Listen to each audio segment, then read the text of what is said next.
Okay जी, hello everyone and welcome to Elog academy.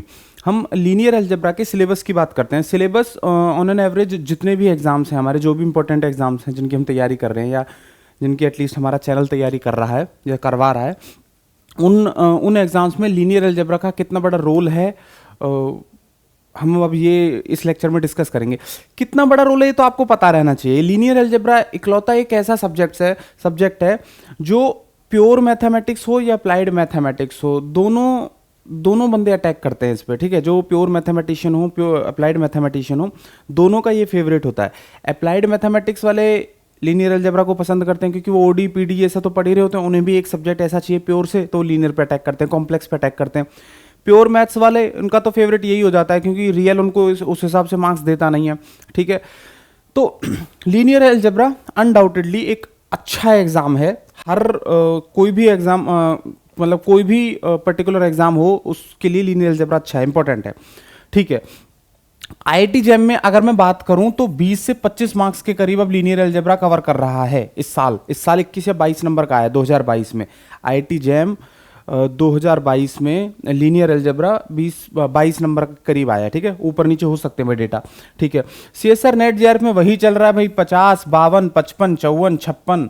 ठीक है, तो 50 60 बोल दो या कुछ भी बोल लो। एनबीएच एमएससी में 5 6। ठीक है, एनबीएच एमएससी में आसान नहीं है ये बात करनी, मतलब 5 6 को बोल दिए, 5 6 नंबर 4 5 क्वेश्चन। लेकिन एलजेब्रा आता है हमारा 10 नंबर का एनबीएचएम में।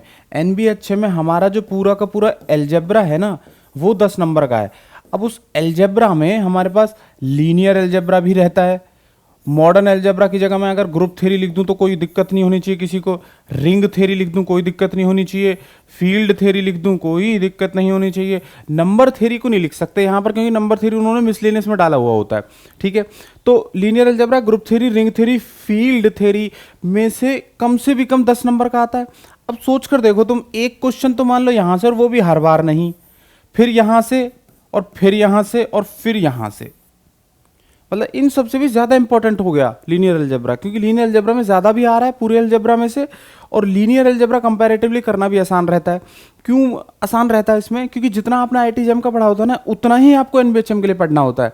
और level IIT jam NBHM almost दोनों का आइसोमॉर्फिक होता है कभी कहीं कोई क्वेश्चन उसमें ज्यादा, कभी कहीं कोई क्वेश्चन इसमें ज्यादा। ठीक है, तो लीनियर अलजेब्रा एनबीएचएम के लिए और भी ज्यादा इंपॉर्टेंट है। हाँ, आईआईटी जैम के अलावा भी पढ़ना होता है, जैसे इनर प्रोडक्ट स्पेस पढ़ना होता है, लेकिन इनर प्रोडक्ट स्पेस का ना, जैसे अगर मैं आपको बताऊं, चलो मैं आगे करता हूं उसको डिस्कस। गेट जैसे एग्जाम में हमारे पास 5 से 7 क्वेश्चंस आ जाते हैं, 8 से 10 मार्क्स आ जाते हैं, तो मैं 10 लिख देता हूं ऑन एन एवरेज। ठीक है, लीनियर अलजेब्रा कहीं भी हो, कोई भी एग्जाम हो, उसमें इंपॉर्टेंट है। आगे इसमें D triple S B PGT maths NVS KVS 15 questions मिलते हैं। और जो बच्चे यहीं तक रहते हैं ना, एमएससी तक उन्होंने मान लो पढ़ाई बंद कर डी, एमएससी के बाद वो बेचारों को नहीं जाना, वो बीएड करनी है, तो गवर्नमेंट एग्जाम की तैयारी करते हैं। तो ये गवर्नमेंट एग्जाम है, Kendriya Vidyalaya schools, army public school, Navodaya schools, D triple S B PGT schools, PRT TGT. PGT की मैं अगर बात करूं तो पीजीटीज में लीनियर अलजेब्रा 15 क्वेश्चन तक आ रहे हैं। केवी हो या आपका एनवीएस हो या आपका D triple S B PGT हो, समझ रहे हो। और इतने अच्छे गवर्नमेंट जॉब्स हैं जिनका स्टैंडर्ड है, ये जितने भी सारे स्कूल्स हैं, इनमें लीनियर अलजेब्रा जब 15 मार्क्स का आता है ना, तो बच्चा क्या करता है, जिसको एमएससी करनी होती है वो लीनियर अलजेब्रा पर नहीं ध्यान देता, और जो ध्यान देता है लीनियर अलजेब्रा पे वो आगे निकल जाता है। वो 15 मार्क्स बहुत बहुत बड़ी चीज़ होती है यार, वो आगे निकल जाता है फिर इसमें। ठीक है, ठीक है, ये तो आप लोग करते ही नहीं हो, इसकी क्या बात करें, ये मुझे भी पसंद नहीं है, इसकी क्या बात करें।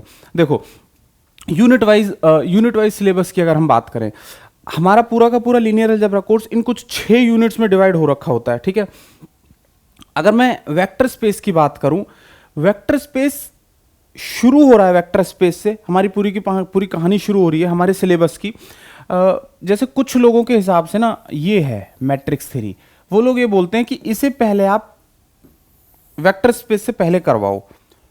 ठीक है, वो गलत नहीं है, गलत हो ही नहीं सकता कोई भी, कुछ भी नहीं। ठीक है कहीं कुछ मामलों में कुछ सही हो सकते हैं, कुछ परसेंट उनका हिस्सा सही है, कुछ परसेंट हमारा हिस्सा सही है। उन लोगों के मुताबिक मैट्रिक्स अगर हम पहले करवा देंगे तो जब हम वेक्टर स्पेसेस मैट्रिक्स वाले पढ़ेंगे, उनकी डायमेंशंस पढ़ेंगे, वो पढ़ेंगे डायगोनल वगैरह, तो हमें बहुत ज़्यादा हेल्प होगी, हमें सीधा सा हेल्प हो जाएगी हमें वेक्टर स्पेसेस को और समझने में। सही मानना है, कोई गलत तो है नहीं। लेकिन टेक्निकली देखा जाए तो मैट्रिक्स इतना आपको आता है, डायगोनल मैट्रिक्स भी नहीं आता क्या, आइडेंटिटी मैट्रिक्स नहीं आता, स्केलर मैट्रिक्स नहीं आता, इतना तो आता है। नहीं भी आता होगा तो उसी टाइम पर भी देख लोगे तो काम चल जाएगा, पहली चीज।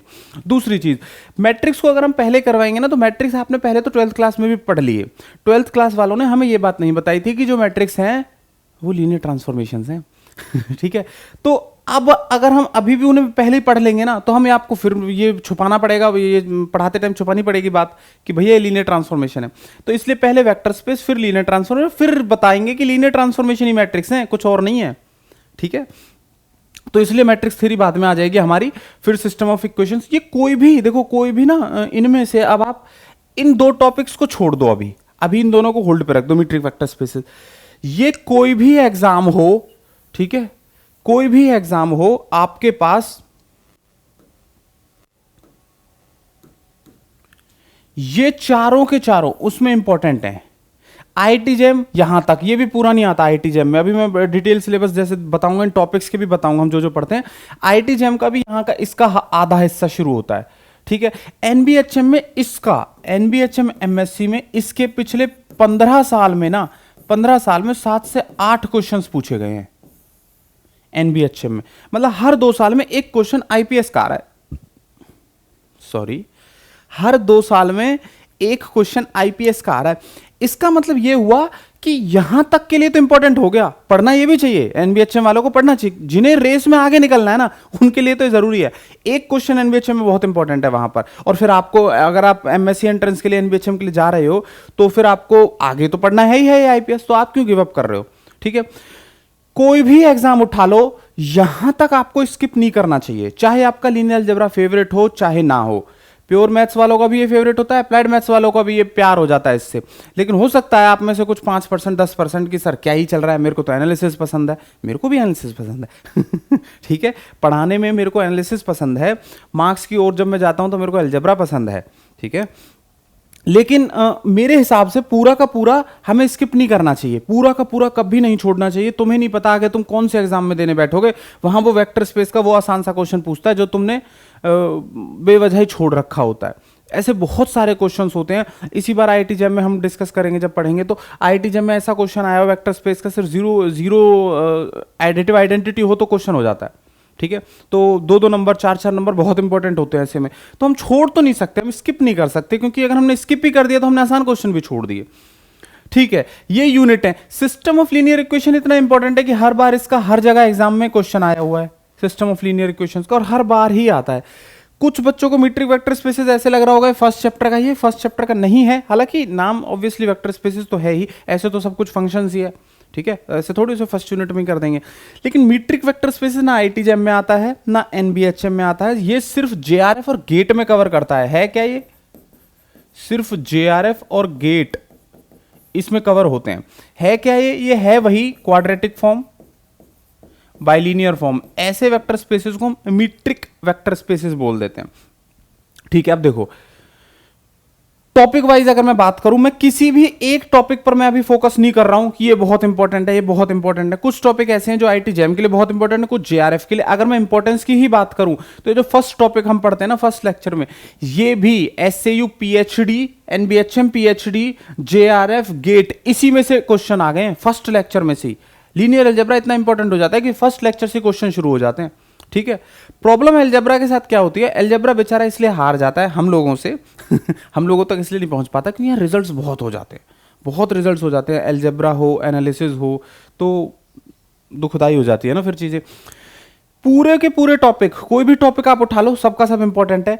अगर मैं इसकी बात करूं, ये जो टॉपिक है ना, ये एनबीएचएम वालों का फेवरेट है। जो एनबीएचएम वाले बच्चे हों, वो जो देख रहे हो, ये एनबीएचएम वालों का फेवरेट है। एनबीएचएम वाले पता नहीं इससे मैंने कितने क्वेश्चन उनके देख लिए, लीनियरली इंडिपेंडेंट और सबस्पेसिस यही काउंट करवाते हैं, एलआई एलडी सबस्पेसिस काउंट करवाते रहते हैं बैठ के। और कई बार आ लिया इस पे क्वेश्चन, पता नहीं क्या अच्छा है इसमें इतना। 2-3 फॉर्मूले ही हैं, डेरिवेशन अभी अगर आप ना देखो तो 5-7 क्वेश्चन लगाओ, फॉर्मूले रखो, क्या पता आ जाए, और आ जाए तो फिर स्वाद आ जाएगा ज़िंदगी में। तो मतलब ठीक है, ऐसे टॉपिक्स, ऐसे क्वेश्चंस अगर आप उठाओगे ना कि भाई हाँ ये टॉपिक भी ऑब्वियसली इंपॉर्टेंट है, तो हम स्किप तो करने वाले हैं नहीं, कुछ भी जो भी इंपॉर्टेंट है। एग्जाम में ना आया फील्ड का क्वेश्चन, हम क्या करें, ठीक है। उसने फील्ड के फाइनाइट ऑर्डर के बारे में पूछा हुआ है, एससीयू पीएचडी में ये आया हुआ है, एनबीएचएम पीएचडी में आया हुआ है, जीआरएफ गेट में ये मिला हुआ है, ठीक है। तो ये सब हम पढ़ेंगे इसमें, और ऑब्वियसली कुछ और भी होगा तो वो भी देखेंगे। अगर मैं वैसे अब आपको क्राइटेरिया बताऊं ना, होता क्या है कि हर बच्चे का अलग अलग तरीका होता है, पढ़ने का भी, पढ़ाने का भी, समझने का भी, समझाने का भी। आपका हो सकता है कुछ हमसे अलग हो तरीका, और होना भी चाहिए, इंपॉर्टेंट है, हमसे अलग होना भी चाहिए। लेकिन इसके बाद ना अगर आपने क्वेश्चंस नहीं लगाए तो आपके साथ धोखा हो जाएगा, तो गलत हो जाएगा, ठीक है। तो इसके साथ जो भी हमारे असाइनमेंट्स होंगे, हमारा प्लान तो ये है कि असाइनमेंट 1, 2, 3, 4 और 5, ये 5 असाइनमेंट्स हमारे प्लानिंग में है कि 5 असाइनमेंट्स हो। ऑब्वियसली आईआईटी जैम है तो 2 असाइनमेंट, एनबीएचएम है तो 3 असाइनमेंट, जेआरएफ है तो और आगे असाइनमेंट, और ज़्यादा जैसे जैसे बड़े बड़े एग्जाम्स हैं अकॉर्डिंगली हम वर्क कर रहे हैं, ठीक है। मतलब वर्क करेंगे हम इस पर भाई, जितने जितने जैसे जैसे आते रहेंगे वैसे वैसे हमारे असाइनमेंट्स भी बढ़ते रहेंगे। फिर इसके बाद आप लोग मेरे को टॉपिक वाइज टेस्ट दे देना एक।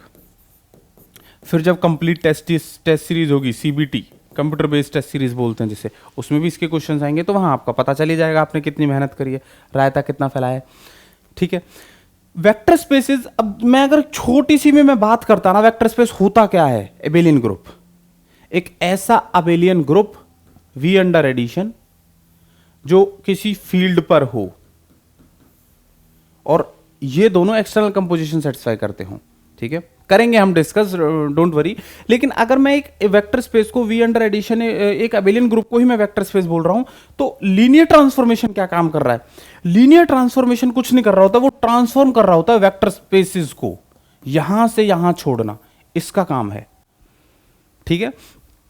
एंगल को स्क्वाश कर सकता है, कोई भी लीनियर ट्रांसफॉर्मेशन है एंगल्स को चेंज कर सकती है। अगर मैं एक स्फीयर को उससे ट्रांसफॉर्म करना चाहूँ तो स्फीयर को एलिप्सॉइड बना सकता है, ठीक है। लेकिन उसकी लीनियरिटी को, उसको वो ट्रांसफॉर्म नहीं करता है, वो जैसा होता है वैसे वैसे उस स्ट्रक्चर को भेज देता है। ये हम लीनियर ट्रांसफॉर्मेशन में पढ़ेंगे जब हम आगे जाएंगे इसमें, ठीक है। ये सबका सब इंपॉर्टेंट है भाई, हर जगह हर वक्त एग्जाम में आया हुआ है। ये दोनों टॉपिक सब्जेक्टिव बन जाते हैं, यहां से क्वेश्चन आते हैं, ऐसा नहीं है कि नहीं आए हैं, लेकिन सब्जेक्टिव क्वेश्चन बन जाते हैं। तो ऐसे क्वेश्चंस, ऐसे टॉपिक्स से थोड़ा सा बच के निकलना चाहिए मेरे हिसाब से, एटलीस्ट जेआरएफ जैसे एग्जाम में, क्योंकि वहाँ सिलेबस बहुत बड़ा है, बहुत सारे सब्जेक्ट्स हैं। तो अगर ऐसे सब्जेक्टिव पर ध्यान दोगे तो दिक्कत हो जाएगी। ये फेवरेट होता है इसमें से, जो लीनियर ट्रांसफॉर्मेशन में कुछ भी नहीं पढ़ता है ना, वो इसे पढ़ता है। और हालांकि क्वेश्चन इससे भी आए हुए हैं, एक क्वेश्चन तो आप यहां से एक्सपेक्ट कर सकते हो, ये तो फिर आपको पता है कितना इंपॉर्टेंट है, ठीक है। मैं इंपॉर्टेंस की अगर मैं यहां बात करूंगा ना तो बेकार हो जाएगा, क्योंकि सब चीज ही इंपॉर्टेंट है, हर टॉपिक वाइज इंपॉर्टेंट है। कोई भी किसी भी चैप्टर का आप कोई भी टॉपिक आप छोड़ ही नहीं सकते। वेक्टर स्पेस कर रहे हो तो लीनियर ट्रांसफॉर्मेशन तो करो ना, जिससे मैट्रिक्स समझ में आए। मैट्रिक्स कर रहे हो तो सिस्टम ऑफ लीनियर इक्वेशन और आसान हो जाता है। अब मैट्रिक्स और सिस्टम ऑफ लीनियर इक्वेशन पढ़ लिया तो आइगन वैल्यू आइगन वेक्टर में क्या है ठीक है, मतलब वो भी आसान ही है। फिर देखो, मैट्रिक्स थ्योरी और सिस्टम ऑफ लीनियर इक्वेशन, अगर मैं जेआरएफ की मैं बात करूं, यहां से नहीं पूछता है वो, ये बेसिक्स हो जाते हैं, आने चाहिए, पढ़ने चाहिए, पढ़ना चाहिए, जरूरी है इस चीज में। ये ठीक है, यहां से भाई मान लो एक क्वेश्चन आईआईटी जैम में आ गया, एनबीएचएम में भी उठ गया, लेकिन जेआरएफ में ना ये मैट्रिक्स नहीं आता। जेआरएफ में जैसे ये है, ये इंपॉर्टेंट मान लो, चलो नॉर्मल फॉर्म, ठीक है।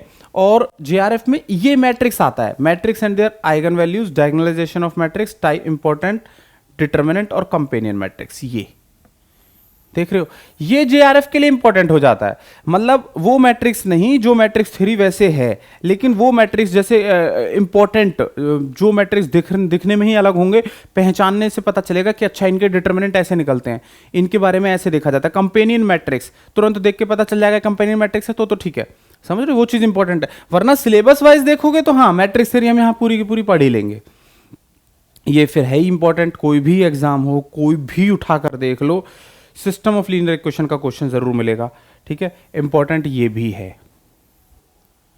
ठीक है ना जी, ठीक है। अब देखो, अब क्या है, डायगोनलाइजेशन ऑफ मैट्रिक्स। देखो आईआईटी जैम के लिए ना, आईआईटी जैम क्या करता है, आईआईटी जैम के लिए यहां तक जाओ आप, यहां तक बस, कुछ पढ़ना चाहते हो पढ़ लो, कोई ऐसी दिक्कत तो है नहीं। लेकिन डायगोनलाइजेशन ऑफ मैट्रिक्स ये भी इंपॉर्टेंट है। नेट में जेआरएफ में कई बार ये क्वेश्चंस आए हुए हैं, ठीक है। जॉर्डान कैनोनिकल फॉर्म, और ये इसी के लिए तो चैप्टर पढ़ रहे हैं हम। फिर पढ़ने का फायदा क्या हुआ? उस स्पेस में इनवेरिएंस की वजह से तो हम आइगन वैल्यू आइगन वेक्टर पर आए, लेकिन गोल तो हमारा यही होता है कि हम इन फॉर्म्स को जाने, वरना हमारा मैट्रिक्स वहीं का वहीं धरा रह जाएगा, ठीक है। तो ये इंपॉर्टेंट है किसी भी मतलब अब यहाँ तक अगर आप आईआईटी जैम का अगर आप देखो, यहाँ तक पढ़ लो, यहाँ तक पढ़ लो, इनको पढ़ लोगे तो कोई पाप तो हो नहीं जाएगा अगर आईआईटी जैम की बात करें। लेकिन हाँ, यहाँ से ऊपर तक का आईआईटी जैम का काम खत्म हो जाता है। एनबीएचएम के लिए पढ़ना होता है, लेकिन मैं बता चुका हूँ कि एनबीएचएम में भी कई कई साल में एक एक क्वेश्चन उठता है, लेकिन वो उठता है तो पढ़ना तो पड़ेगा, ठीक है। अब जैसे यहाँ का काम है, यहाँ आईआईटी जैम वालों का, आईआईटी जैम वालों की बात नहीं करनी है, आईआईटी जैम वाले यहां पर बात नहीं करेंगे। कौन बात करेगा? नेट वाले बात कर लो। और एनबीएचएम वालों की मैं बता चुका हूं, कर लो, करनी है तो। एनबीएचएम वाले ज्यादा परेशान रहते हैं एक्चुअली में, इनका सिलेबस ना तो कोई सिलेबस क्लियर करता है, ना पीवाईक्यूज में भी क्लैरिटी आती है। अब 15 सालों में इस आईपीएस से 7 क्वेश्चंस उठे हैं, और आईपीएस को कुछ लोग मीट्रिक वेक्टर स्पेसेस को कुछ लोग आईपीएस में मानते हैं, इनर प्रोडक्ट स्पेसेस में वो लोग बोल देते हैं कि इसी में आएंगे, तो उन बेचारों को मीट्रिक वेक्टर स्पेसेस भी पढ़ने पड़ते हैं कई बार, क्वाड्रेटिक फॉर्म, बाइलिनियर फॉर्म, जबकि क्वाड्रेटिक फॉर्म और बाइलिनियर फॉर्म का एग्जाम में क्वेश्चन ही नहीं आया। ये समस्या है एनबीएचएम वालों के लिए, ठीक है। तो अब उन्हें पढ़ना चाहिए या नहीं? हाँ, पढ़ना चाहिए। उन्हें उसके क्वेश्चंस वगैरह सीरियसनेस के साथ लगाने चाहिए? नहीं, क्योंकि बहुत बड़ा भी कोर्स है, जो क्वेश्चंस आए ही नहीं है आपके एग्जाम में, क्यों उनमें जाना, ठीक है। ठीक है, देखो ऐसी चीजें तो हम तब भी डिस्कस कर सकते हैं जब हमारा कोर्स चल रहा हो। हम कोर्स चल रहे हैं, कोई ना कोई लाइव में, ऑफलाइन, व्हाट्सएप, ऑनलाइन, आप डिस्कस कर सकते हो ऐसी चीज़ें कि इन टॉपिक्स पर जाना चाहिए नहीं, क्योंकि हर एग्जाम के लिए टॉपिक कोई ना कोई इंपॉर्टेंट हो जाता है। फर्स्ट फील्ड भी हमारा इंपॉर्टेंट है, उससे भी क्वेश्चन उठे हो तो हम तो नहीं स्किप कर सकते उसे, चाहे कोई भी एग्जाम हो हमारा, ठीक है। ठीक है, अब देखो कुछ लेंदी भी हो जाते हैं, ग्रैंड स्टूडेंट ऑर्थोगोनलाइजेशन प्रोसेस जैसे मान लो, और कुछ के क्वेश्चंस एग्जाम में आए भी हुए हैं जैसे प्रोजेक्शन, और इनमें से ही क्वेश्चन उठा हुआ है कई बार। अब मैं बता दूं नेट के लिए, नेट वाले बच्चों का तो यहां से काम शुरू होता है। नेट वाले जो बच्चे होते हैं ना, देखो अगर तुम्हें ये चाहिए कि तुम्हें दूसरों से आगे निकलना हो, नेट जेआरएफ जैसे एग्जाम में तुम्हें चाहिए रैंक, हमारे चाहिए भैया रैंक, हमका चाहिए रैंक, ठीक है। अब रैंक का क्या सीन होता है? रैंक को कुछ बच्चों से आगे निकलने वाली बात ही तो हो गई। अब उन बच्चों से, उन ग्रुप ऑफ बच्चाज, उनसे आगे निकलना है अगर हमें, तो हमें उन टॉपिक्स पर हिट करना पड़ेगा जिन्हें वो नहीं हिट कर रहे। और इनर प्रोडक्ट स्पेसिस तक पहुंचते पहुंचते ना, यकीन मानो यहां तक पहुंचते पहुंचते ना सब थक लेते हैं। 4 यूनिट हो गई हैं और इतना इतना टॉपिक होता है, छोटे छोटे रिजल्ट, छोटे छोटे टॉपिक्स, बेचारे हार जाते हैं, थक जाते हैं। और ऐसा नहीं कि कुछ, ऑलमोस्ट 70% ऑडियंस थक लेती है, 80% थक लेती है। नेट वाली तो फिर ये सोच सोच के थक जाती है कि हमारा कॉम्प्लेक्स कब शुरू होगा सर ठीक है, हमारा ओडी पीडी हुआ सर, आईसीओवी कहाँ है, रुक जाओ यहीं कहीं है नेट जेआरएफ वाले बच्चे ना बेचारे इसलिए परेशान हो जाते हैं, 6-6 महीने का कोर्स होता है, ठीक है। तो अगर आपको दूसरों से आगे निकलना है तो ये टॉपिक मस्ट है, ठीक है। नेट जेआरएफ वाले अब शुरू ही यहां से करते हैं, वो लोग एग्जाम को अब यहां से शुरू करते हैं। एग्जाम में ना अब वो लोग यहां से शुरू करते हैं, ऐसे टॉपिक से उठाते हैं। मैट्रिक्स दिखेगा ऐसे कि अरे ये तो बचपन में देखा था, मैट्रिक्स थ्योरी बहुत आसान है, रो रिड्यूस एक्लोन फॉर्म, नहीं, इतनी जल्दी नहीं होते हैं क्वेश्चन। वो ये इनकी बात कर रहा होता है, मैट्रिक्स को आइगन वैल्यूज के साथ, diagonalization of matrix, important matrices, determinant of some particular matrix. अगर ये टॉपिक इंपॉर्टेंट नहीं होता तो इसके डिटर्मिनेंट हमने यहां पढ़ तो लिए, कितने डिटर्मिनेंट पढ़े, ये रो थ्योरी ऑफ डिटर्मिनेंट, ठीक है। तो इसीलिए ये बात मैं बोल रहा हूं कि ये चीज इंपॉर्टेंट है कि यहां से जब नेट का शुरू होता है ना हिस्सा, यहां से खेल शुरू होता है। 2 से 3 क्वेश्चन, भाई एक क्वेश्चन इससे उठा, एक क्वेश्चन इससे उठा, एक क्वेश्चन इससे भी उठा, तो 3 क्वेश्चंस तक आने के चांसेस हैं, सच बता रहा हूं मैं, ठीक है। दूसरा, इसमें से एक क्वेश्चन उठा, इन दोनों में से आ जाएगा तो तुम मना कर दोगे क्या? एक क्वेश्चन उठा, या इधर से एक और भी उठ जाता है कई बार, ठीक है। इसके बाद 3, 2, 5 क्वेश्चन, अब एक क्वेश्चन इसमें से और एक क्वेश्चन इसमें से, कोई कुछ नहीं बोलेगा अभी भी अगर आएंगे तो।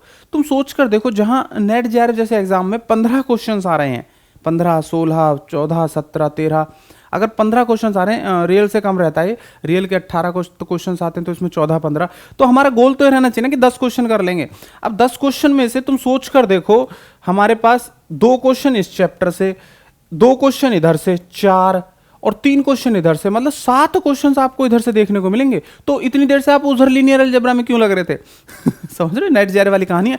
इसीलिए वहां से कई बार ना कुछ चीजों को स्किप करके भी रखना चाहिए। स्किप इन द सेंस कि ऐसा नहीं पढ़ना छोड़ दे, मतलब उनको जल्दी फास्ट आ जाओ आगे कि तुम्हें पता हो फील्ड क्या होती है। आप फील्ड ही नहीं पढ़ के आओगे तो फिर मत बात करो। फील्ड ही नहीं पढ़ के आओगे तो देखो, मीट्रिक वेक्टर स्पेसिस इंपॉर्टेंट है जेआरएफ जैसे और गेट जैसे एग्जाम में, ठीक है, जेआरएफ और गेट।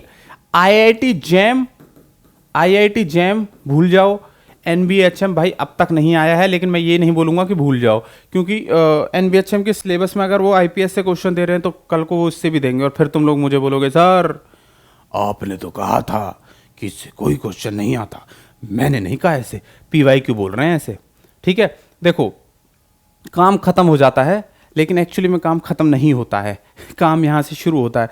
हमें इसका आइडिया लग रहा है कि हमारे पास लीनियर अलजेब्रा के ये यूनिट्स हैं, ये हमारे पास टॉपिक्स हैं, ठीक है। जैसे ये हमारी यूनिट्स हैं, ये हमारे पास टॉपिक्स हैं।